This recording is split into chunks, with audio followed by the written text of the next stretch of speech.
উফ উফ কি টক, কি টক! আমটা অনেক টক। আচ্ছা, বুড়ির এক্সপ্রেশন দেখে নিশ্চয়ই বুঝতে পেরেছেন আমটা কতটা টক। যাই হোক, বাড়ির গাছের এরকম কাঁচা আম, এরকম ঝাল ঝাল লবণ মরিচ দিয়ে খাইতে কার কার ভাল লাগে?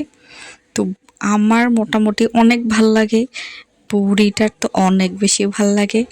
দেখেছেন বাড়িতে এসে বুড়িটা কি করছে? উফ, ওর এক্সপ্রেশনটা দেখে নিশ্চয়ই আপনারা বুঝতে পারছেন যে আমটা কতটা বেশি টক। সে তো খাচ্ছে, মানে সে ভালোই টক খাইতে পারে, কিন্তু অনেকেই না, অনেক বাচ্চারাই আছে টক একদমই খাইতে পারে না। সামান্য লেবু একটু চিপে দিলে মুখের যা এক্সপ্রেশন করে, মানে টকের প্রতি অনেকের অনেক বেশি ভালোবাসা, আবার অনেক একদম খাইতে পারে না। তবে দেখেন আমাদের ওয়াজিহা বুড়ি কিন্তু কি সুন্দর করে কচকচ করে খাচ্ছে।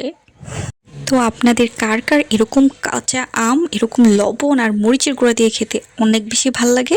সবাই তারা কমেন্টে লিখবেন, আর অবশ্যই লাইক এবং শেয়ার করবেন।